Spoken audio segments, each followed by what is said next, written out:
es que nosotros vamos a pensar el siglo XX no en términos cronológicos, obviamente en términos cronológicos el siglo XX empieza en 1900 y termina en 1999, sino que lo pensemos en términos históricos. Si lo pensamos en términos históricos, entonces ya tenemos que plantearnos qué es lo que hace que se configure una época distinta que deslinde el siglo XX del siglo XIX y a su vez que deslinde el siglo XX del siglo XXI. Entonces vamos a referirnos al siglo XX pero en términos históricos.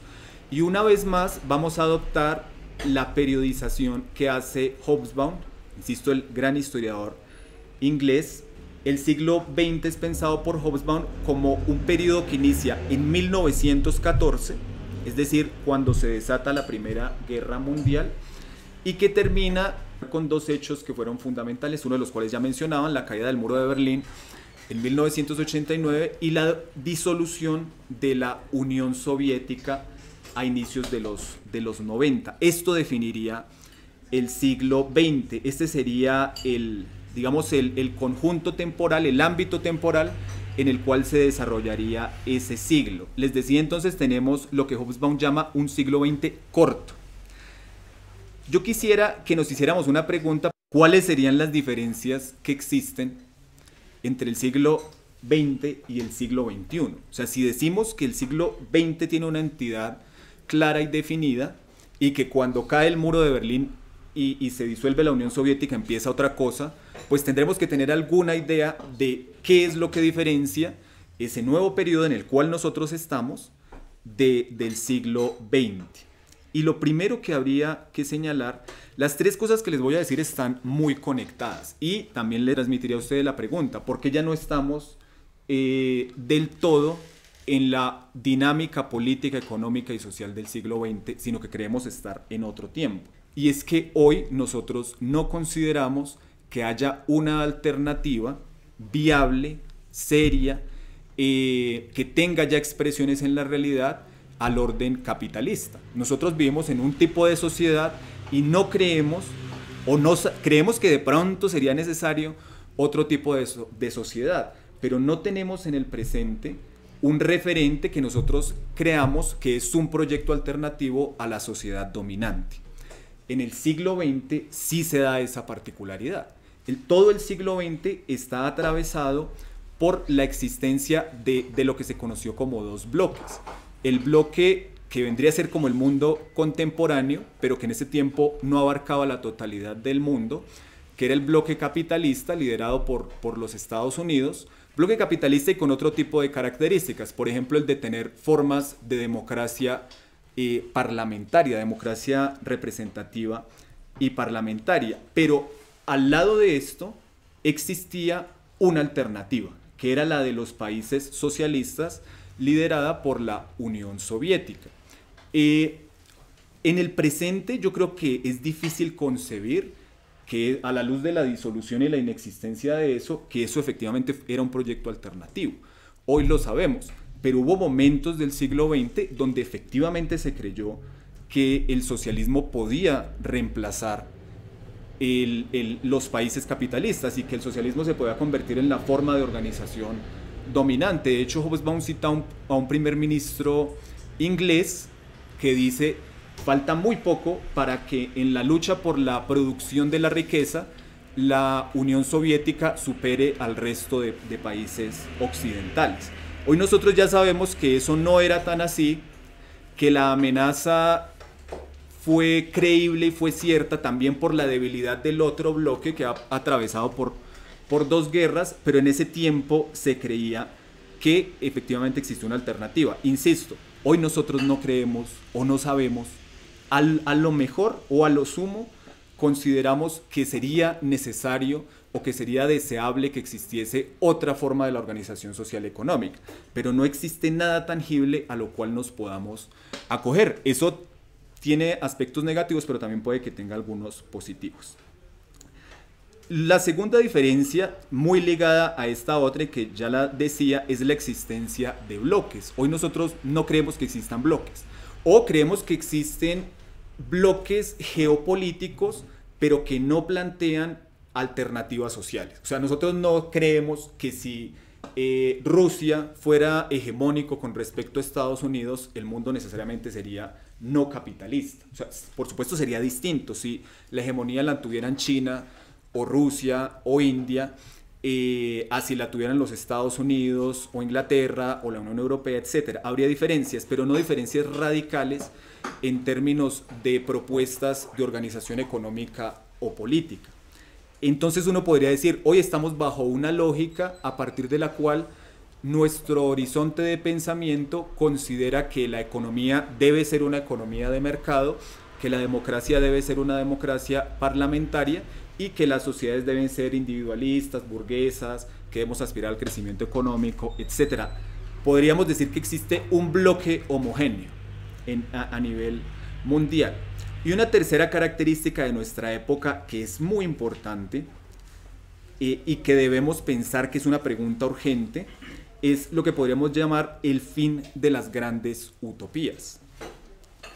En el siglo XX mucha gente creyó que era posible transformar el mundo y millones de personas le entregaron la vida a esa causa y se creyó fervientemente en la posibilidad de erigir una alternativa. Hoy nosotros, si lo pensamos, no estamos tan convencidos de eso.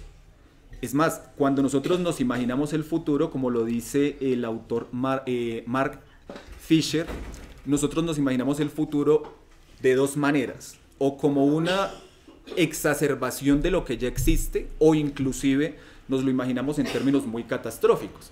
Por eso Fisher dice que es más fácil pensar el fin del mundo que el fin del capitalismo. Pareciera como si aquello que dijo Margaret Thatcher de que no existe alternativa fuera cierto, o si al menos creemos que existe alternativa, no tenemos una posibilidad de refutar el dictamen de Margaret Thatcher de que no hay alternativa con una alternativa. O sea, si nos lo preguntan, no tenemos la alternativa. Claro, podríamos decir que hay pequeños proyectos, que se han dado iniciativas, etcétera, pero ninguna que constituya ni remotamente una amenaza al orden mundial existente.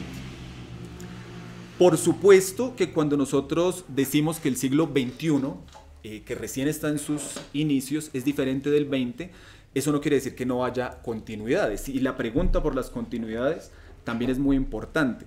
Pero ese asunto no lo voy a abordar, sino simplemente quisiera mencionar tres cosas. La primera, Estados Unidos sigue siendo, al menos en términos militares, porque en términos políticos y militares, porque en económicos es discutible, sigue siendo la potencia dominante del mundo. Y mucho más ahora, no sé si ustedes lo vieron, pero ayer, por ejemplo, Suecia se integró a la OTAN. La OTAN es una institución, la Organización del Tratado del Atlántico Norte, una organización militar que integra fundamentalmente a Europa y a los países de América del Norte. Cuando decimos OTAN, decimos Guerra Fría. Entonces ahí hay otra sobrevivencia del siglo XX. Y otra que también es muy obvia y por todos conocida, la Organización de Naciones Unidas. Eso nace después de la Segunda Guerra Mundial y hoy digamos que sigue teniendo, habrá que ver si está cumpliendo el papel para el que fue pensada, habrá que ver todas las limitaciones que tiene, pero la ONU cumple una función en el orden internacional. Entonces también hay continuidades entre el siglo XX y el siglo XXI, al menos hasta el presente. Ahora les quiero plantear otra pregunta, otro asunto, y es ¿qué diferencias habría entre el siglo XX y el siglo XIX? Para que nosotros digamos, el siglo XX es un siglo singular con respecto al que lo precedió y al que siguió, ¿cuáles son las diferencias entonces con respecto al siglo XIX? Y aquí quiero recordar algo que dice Hobsbawm que me parece muy interesante. Él dice que el siglo XIX se caracterizaba por ser capitalista, liberal, burgués, dice brillante, veremos a qué se refiere con eso, y eurocéntrico. Esas serían las características que tenía el siglo XIX. La repito, capitalista, liberal, burgués, brillante y eurocéntrico. Y una de las grandes diferencias entre el siglo XIX y el XX es que todas estas características se ven radicalmente cuestionadas en el siglo XX. Primera característica del XIX, un siglo capitalista. Una característica del XX es que la hegemonía del sistema capitalista se ve también radicalmente cuestionada. Y se ve cuestionada desde dos perspectivas. La primera, la amenaza socialista. Después de 1917, la revolución bolchevique, vendrán un conjunto de revoluciones socialistas que instalarán en el mundo regímenes socialistas. Habrá que discutir si fueron o no efectivamente socialistas, pero se autoproclamaban como tales y se situaban en el bando opuesto al bando capitalista, lo cual condujo, insisto en ello, a que un momento de la humanidad en que la tercera parte del mundo estaba regida bajo ese tipo de organización social y política. Pero además, el capitalismo del siglo XIX se vio en peligro por sus contradicciones internas, lo cual derivó en varias crisis, en particular una crisis del capitalismo, que eso lo estudiaremos en detalle cuando hablemos del siglo XX, y es la crisis de 1929. Pareció que el capitalismo podía estar llegando a su fin por sus propias contradicciones. Inclusive sucedió algo muy particular, y es que Estados Unidos no había sido afectado por la guerra directamente, no lo fue ni por la Primera ni por la Segunda Guerra Mundial. No había sido afectado por revoluciones sociales, pero en 1929 el epicentro de la crisis económica, lo que se llamó el crack de 1929 o la Gran Depresión, sucedió en Estados Unidos. Y esto derivó en dos cosas. Por un lado, lo que se llamó nacionalismo económico. El capitalismo del siglo XIX tenía como credo el dejar hacer, dejar pasar, el libre comercio a ultranza, y en el siglo XX una de las soluciones a la crisis es el nacionalismo económico. Empezar a proteger las economías teniendo en cuenta la unidad de cada nación como una unidad cerrada con respecto a los demás, que defendía su industria, que defendía sus propios recursos naturales, etc. O sea, algo directamente contra el libre comercio. Y otra cosa que será muy importante, que es lo que se dio en llamar keynesianismo. Pues se llama keynesianismo porque estuvo basado en las ideas de John Maynard Keynes, un economista británico muy importante en el siglo XX. Y él abogaba por cosas que hasta el momento, y en particular en el siglo XIX, hubiesen sido difícilmente aceptadas. Primero, intervención del Estado en la economía. Keynes decía, puede haber capitalismo con intervención del Estado. El Estado debe intervenir, por ejemplo, en la realización de obras públicas fundamentales. En Inglaterra, por ejemplo, en el siglo XIX, casi todas las líneas férreas fueron construidas por privados. O sea, se entendía que las grandes obras eran construidas por el sector privado. El keynesianismo propone, no, el Estado tiene que intervenir en las grandes obras de infraestructura. El Estado, en su intervención, debe buscar el pleno empleo. Cuando uno estudia la historia del capitalismo en el siglo XIX, se da cuenta que los obreros tenían muy poca consideración, y si quedaban desempleados, pues lamentable por ellos. Esta forma del capitalismo ya busca que exista el pleno empleo, y en ese sentido adquiere una relevancia el trabajador que no tenía hasta ese momento. Tanto que hay un punto del desarrollo económico, en particular en los Estados Unidos, lo que se llamó el New Deal, que es básicamente una concertación entre capitalistas y trabajadores que garantizaba una distribución equitativa de la riqueza. Esto sigue siendo capitalismo, pero es un capitalismo diferente al capitalismo del siglo XIX. Esto en cuanto al cuestionamiento del carácter capitalista de la sociedad del siglo XIX en el XX.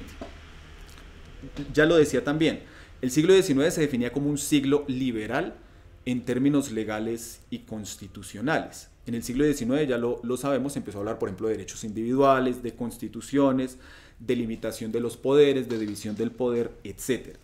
En el siglo XX surge algo que va a cuestionar radicalmente las instituciones jurídicas y políticas del liberalismo, que es el fascismo. El fascismo no abogaba, por ejemplo, por la dignidad del individuo, sino por la dignidad o el poder de diferentes corporativismos o nacionalismos. El individuo era apenas una pieza que pretendía promover esos corporativismos o nacionalismos. Y el fascismo surge en las primeras 2 décadas del siglo XX, en 1920, y tiene un momento de desarrollo pero en el que no se constituyen una amenaza para las democracias liberales. Pero cuando en Alemania se instalan los nazis a partir de 1933, el fascismo se vuelve un sistema de creencias y de organización política que tiende a volverse hegemónico. Más adelante lo leeré, pero Hobsbawm anota cómo las ideas fascistas afectaron a un gran sector del mundo. Pero esto lo diré más adelante, esta cita de Hobsbawm. Además, otra cosa que hay que señalar, y es que la amenaza a algunas de las ideas liberales no solo viene del fascismo, sino también del socialismo real. El socialismo real inició como una utopía a partir de la cual los seres humanos se iban a liberar de la explotación, donde iba a dejar de existir la propiedad privada, donde íbamos a ser tan libres y tan iguales como nunca lo habíamos sido. Eso en algunos sentidos se realizó, pero los socialismos derivaron en formas autoritarias también antiliberales. Pero es impresionante cuando uno estudia lo que pasó en el siglo XX, cómo hubo intentos de reforma del comunismo autoritario y fueron reprimidas brutalmente, en particular por la hegemonía de la Unión Soviética. Basta citar las revueltas de Polonia y Hungría de 1956 y las revueltas de Checoslovaquia, que consistieron en intentos de reforma al interior del comunismo, de los regímenes socialistas, y que fueron reprimidas militarmente por la Unión Soviética.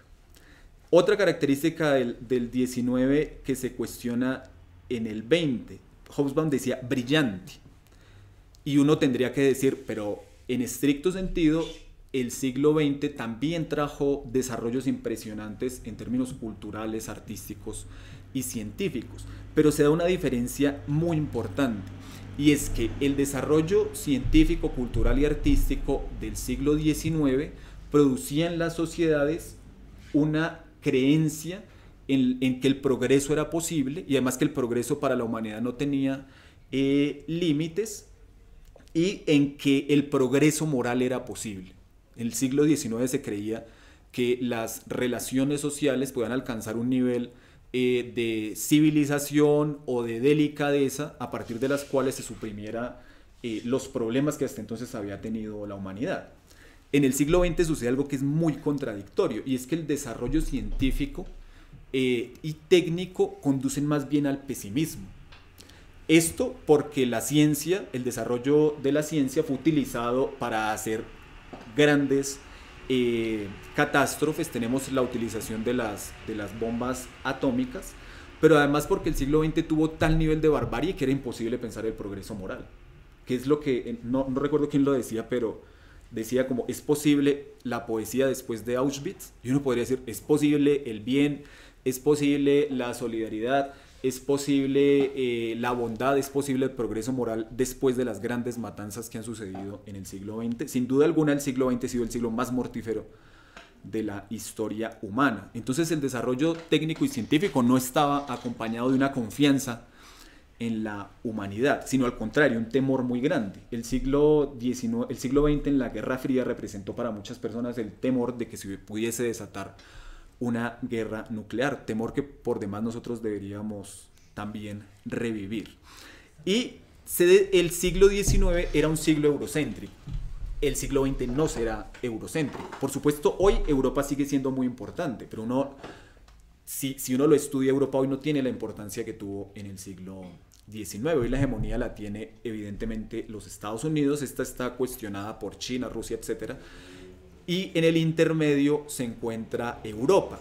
Cuando termina la Primera Guerra Mundial, los imperios europeos se disuelven, el imperio austrohúngaro, el imperio ruso, el imperio zarista, y además el imperio otomano, que era el que tenía bajo control un sector de Europa muy importante, en particular en los Balcanes. Esto se derriba nomás al terminar la Primera Guerra Mundial, en 1918. Pero de ahí en adelante va a haber un proceso de pérdida de poder de Europa, cuya expresión máxima también se va a dar en la segunda mitad del siglo XX con la descolonización de África y de Asia. Esos serán procesos que tenemos que estudiar, pero definitivamente el siglo XX no es ya un siglo eurocéntrico, sino es un siglo en el que el dominio lo tienen en particular los Estados Unidos, pero también la Unión Soviética en su tiempo. Esas serían las diferencias que yo anotaría entre los siglos XX con respecto al XXI y con respecto al XIX. Y ahora quiero decir otra cosa, voy a decir dos cosas más. La segunda es la periodización que plantea Hobsbawm en el siglo XX, es decir, cómo divide el siglo XX, qué momentos tuvo el siglo XX. Esto lo desarrollaremos más en detalle cuando veamos específicamente este siglo, ya ateniéndonos a distintos libros sobre la historia del siglo XX. Y al final quiero simplemente dejar unas preguntas que considero ineludibles para pensar el siglo XX y que están relacionadas con el XXI también. Son preguntas que siguen siendo relevantes para nosotros. Hobsbawm propone dividir el siglo XX en tres partes. O sea, este periodo que va de 1914 a los primeros 2 o 3 años de 1990, este autor británico propone que los dividamos en tres. Una primera parte que él llama la era de las catástrofes, que va de 1914, inicio de la Primera Guerra Mundial, a 1945, finalización de esta guerra.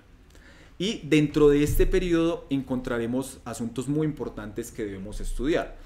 Uno fundamental, el estallido de la Revolución Rusa. Nosotros tenemos que, aunque eso, insisto, que ya no es una amenaza para el mundo, aunque sigue existiendo como fantasma, ¿no? Se sigue diciendo que el comunismo es una amenaza, pese a que no hay comunismo en ningún lado. Dentro de este periodo inicial, para no irnos tan lejos, hay que pensar el asunto del surgimiento del socialismo real en Rusia en 1917. Preguntarnos por las derivas que tuvo esa revolución será muy importante e insistir en ello. Por ejemplo, la Rusia soviética es muy interesante porque en sus inicios, por ejemplo, tiene un gran desarrollo artístico, en particular en lo que se conoció como las vanguardias. Hay un cineasta soviético que se llama Siga Vertov, tiene un libro que se llama Memorias de un cineasta soviético, y es impresionante lo que este tipo se atreve a hacer en el cine.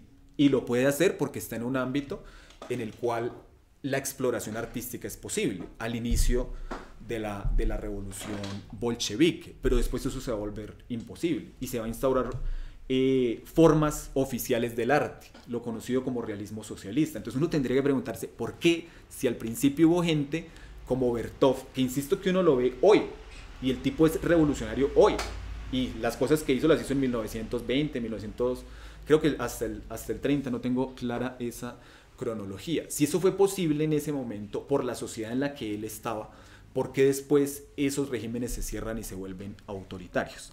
En fin, Revolución Rusa, que será muy importante después para pensar lo que sucede en Asia y en América Latina. Ya lo decía, disolución del imperialismo. Este primer periodo marcará problemas a partir de la disolución de los grandes imperios que antes existían.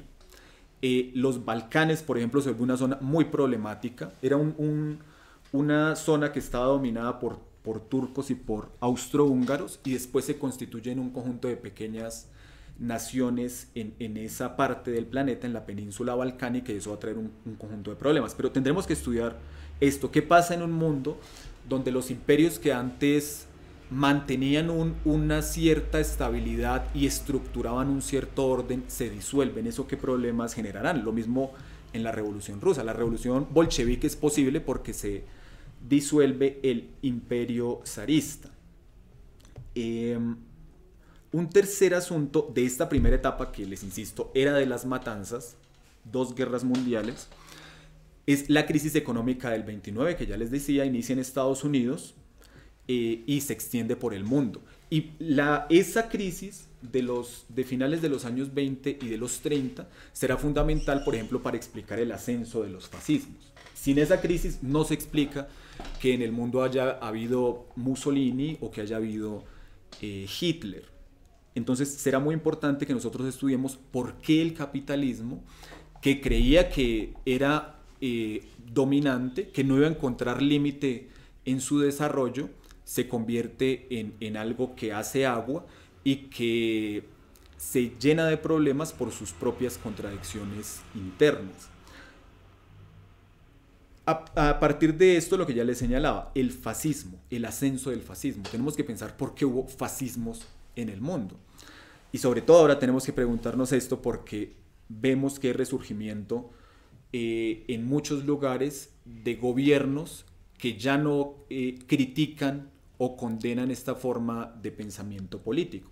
En Italia, no recuerdo si se llama primera ministra, pero Giorgia Meloni se declara heredera de la tradición de Benito Mussolini. Eso era impensable, eso no lo puede decir nadie hace 30 años. Entonces es una pregunta que tenemos que hacernos. Pero aquí es donde traía la cita de Hobsbawm que les quería mostrar. Dice él: las instituciones de la democracia liberal desaparecieron prácticamente entre 1917 y 1942.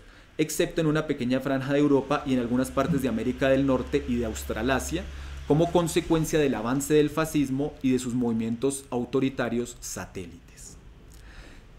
Primer periodo entonces era de las matanzas, pero era también de muchas otras cosas, 1914-1945. Segundo periodo a partir del cual piensa Hobsbawm la historia del siglo XX. Él lo llama Edad Dorada.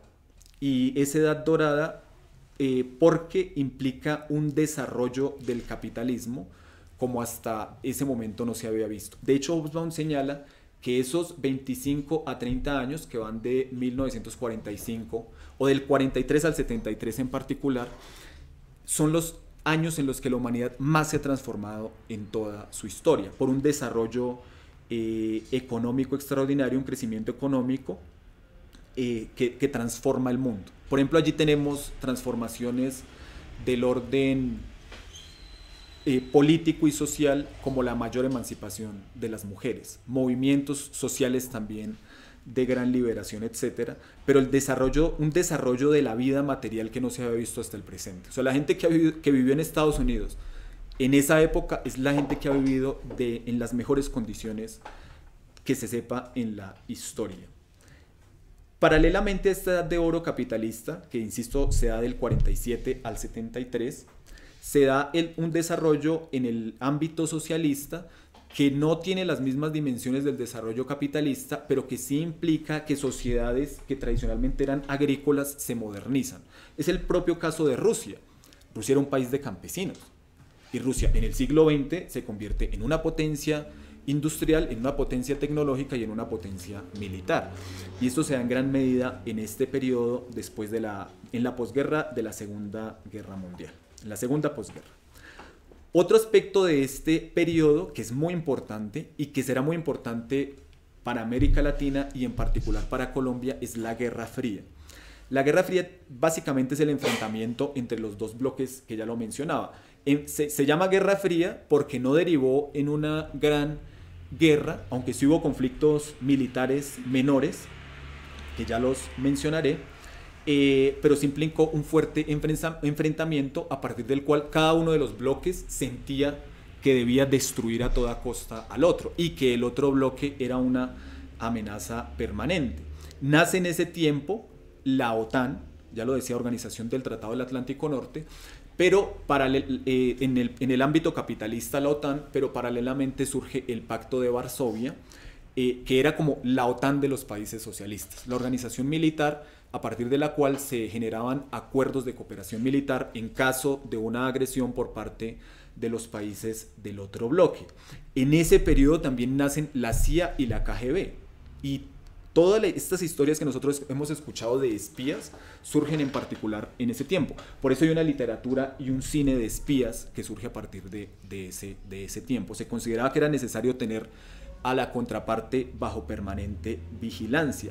Y además se consideraba que los regímenes satélites a Estados Unidos o a la Unión Soviética tenían que no desajustarse de los intereses del bloque. Los países no podían, por ejemplo los países socialistas no debían salirse de la órbita de la Unión Soviética. Allí por ejemplo hay un enfrentamiento con China por esto, pero también como ya les decía con Checoslovaquia, Hungría y otros países, pero lo propio sucede en Estados Unidos. Estoy seguro que ustedes han escuchado ese término macartizar. Ese término proviene de la Guerra Fría, de un, creo que congresista de apellido McCarthy, que era en gran medida responsable de decir quiénes eran traidores del régimen que primaba en los Estados Unidos. Por ejemplo, Chaplin tuvo problemas por eso, porque quien no se ajustara estrictamente al orden que habitaba se consideraba un traidor, y lo propio sucedía en la Unión Soviética. La Guerra Fría va a tener dos momentos en que se convierte efectivamente en un enfrentamiento militar. Lo que pasa es que va a ser en países periféricos, pero un ejemplo es la Guerra de Corea, y por eso hoy existe Corea del Norte y Corea del Sur, porque durante el siglo XX se dio esa división y Corea del Norte estaba bajo el dominio de la Unión Soviética y Corea del Sur contaba con el apoyo de los Estados Unidos. Ambos países en la Segunda Guerra Mundial habían sido invadidos por Japón. Entonces, cuando los aliados se oponen a Japón, pues tienen que ocupar la península de Corea, y hay una división allí y una guerra, que por demás en Colombia se enorgullecen los militares por haber participado de esa guerra. Es una guerra muy curiosa porque desde antes de la guerra ya se había generado esa división entre Corea del Sur y Corea del Norte, y tras terminar la guerra básicamente sigue sucediendo lo mismo. Pero bueno, eso lo veremos en su tiempo. Y la guerra de Vietnam, que estoy seguro que todos la hemos escuchado, también es un enfrentamiento producto de la Guerra Fría. Vietnam, hasta después de la Segunda Guerra Mundial, había sido una colonia francesa.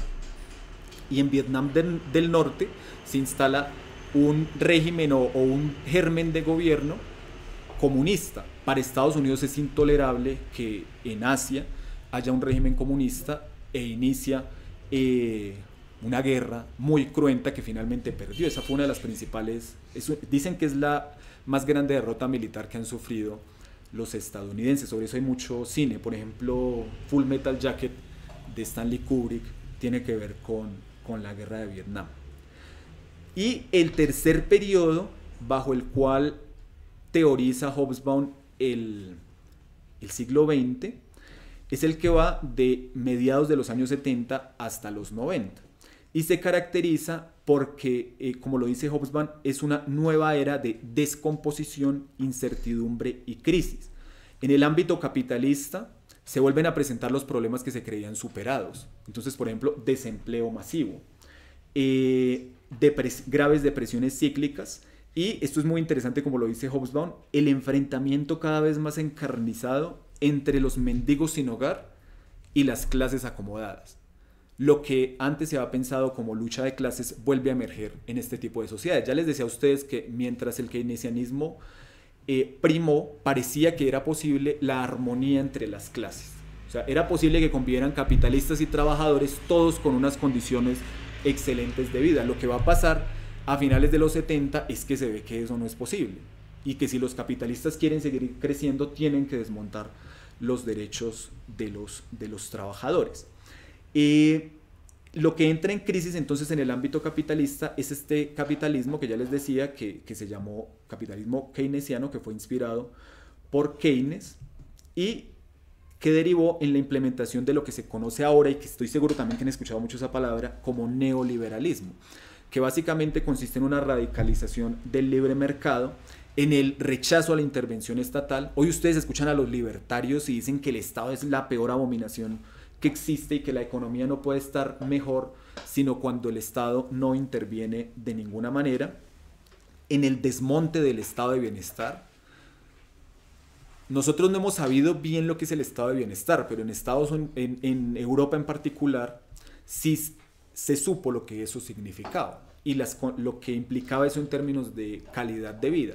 Hoy en Europa el estado de bienestar está siendo desmontado, y en parte el ascenso de estos nuevos fascismos o estas extremas derechas en Europa tienen que ver con el propósito de desmontar el estado de bienestar, es decir, un estado proveedor. Eso también será muy interesante que nosotros lo estudiemos, porque los estados no se han considerado como entidades encargadas de proteger a la gente hasta finales del siglo XIX con Bismarck, y principios del 20 con lo que se conoció como la República de Weimar, que es la Alemania después de la Primera Guerra Mundial, donde se crea esta idea del Estado social de derecho.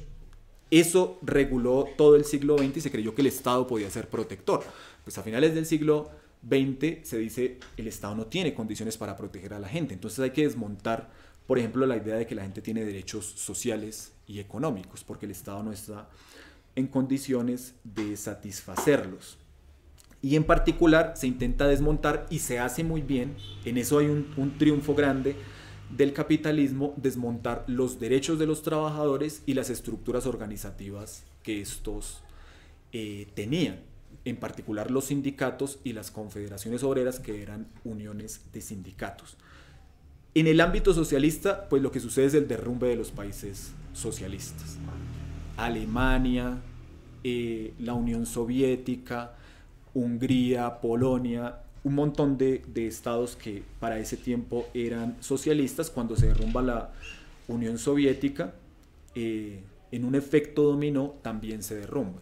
Y esto será interesante analizarlo porque eso fue catastrófico. El derrumbe del capitalismo, por ejemplo, en Rusia implica una rapiña absoluta de lo que antes era propiedad colectiva, propiedad del Estado en particular. Pero bueno, eso lo estudiaremos a fondo. Ahí termina para Hobsbawm el siglo XX. Y ya para ir cerrando, porque la vez pasada sentí que me alargué mucho y esta vez ya no quiero alargarme tanto, quiero plantearles unas preguntas fundamentales para pensar el siglo XX, pero que creo que siguen siendo importantes para pensar el presente. Primera pregunta: ¿qué transformaciones se dan en el capitalismo del siglo XX? ¿Cómo el capitalismo se modifica? ¿Y cómo el siglo XX nos deja el capitalismo que nosotros tenemos ahora? Por ejemplo, el capitalismo en otro tiempo se imaginó como algo, en el siglo XIX en particular, como algo que tenía que ver con la producción industrial. Hoy el capitalismo, pues en particular cómo se transformó el capitalismo del 20 con respecto al del 19, pero cómo es en la actualidad.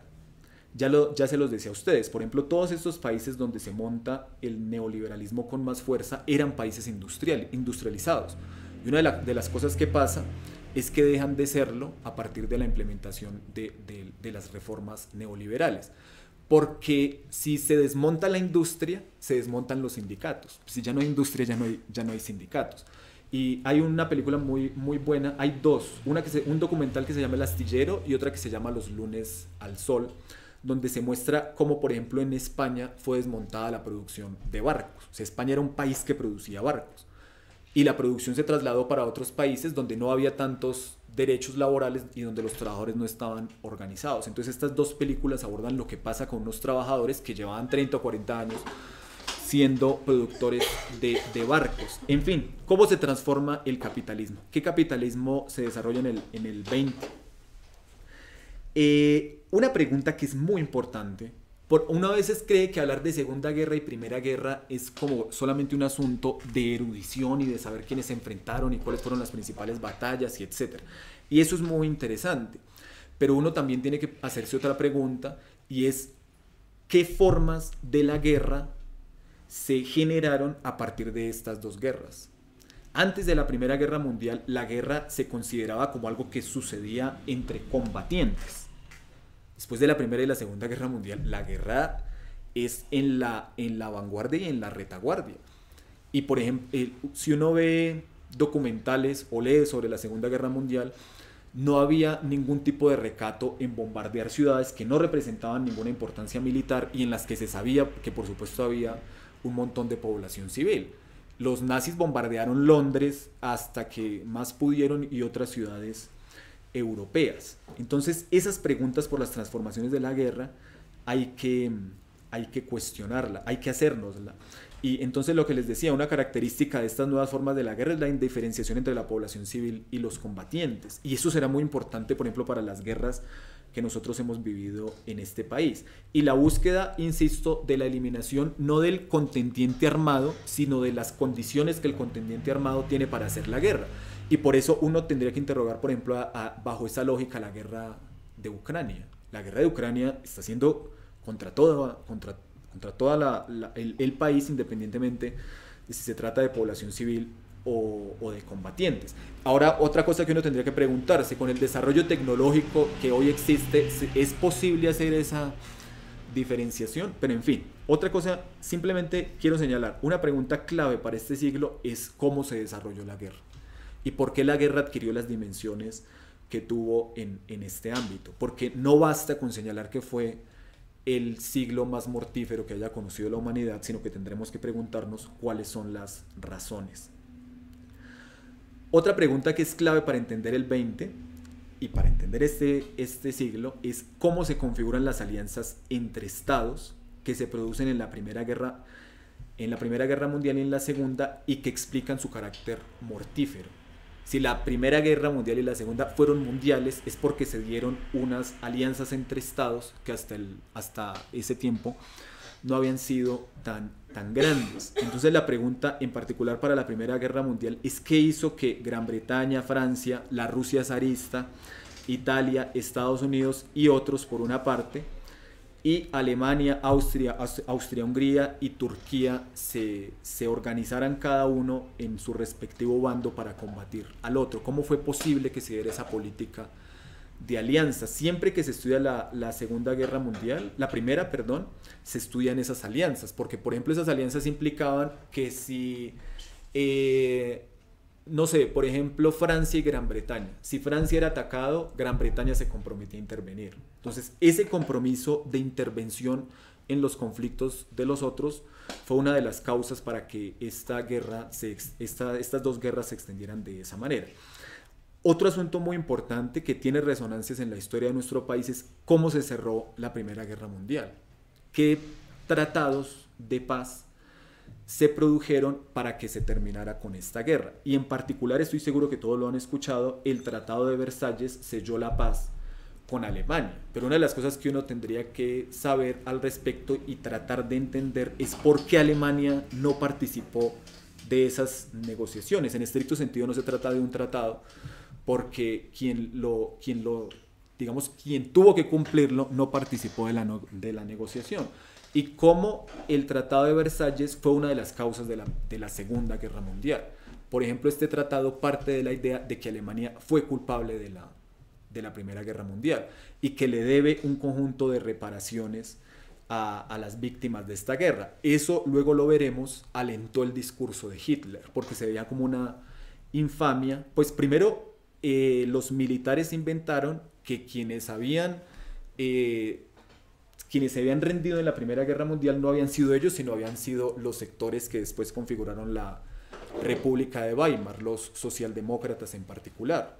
Por eso Hitler podía hablar que el Tratado de Versalles había sido una traición, la rendición de Alemania había sido una traición. Y segundo, como Francia estaba tan interesada en las reparaciones que Alemania tenía que darle, oprimió en exceso a la sociedad alemana, y esto fue una de las causas de la Segunda Guerra Mundial. Entonces, de la Segunda, sí.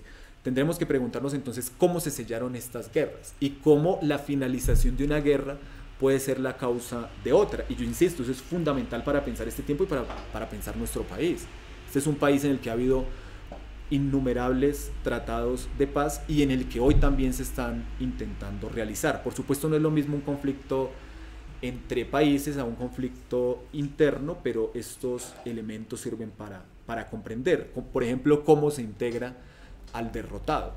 Es una pregunta fundamental, porque el derrotado no deja de existir. Así el derrotado es el culpable de la guerra, no deja de existir, y si no se quiere que se repliquen las confrontaciones, pues de alguna manera se ha de integrar.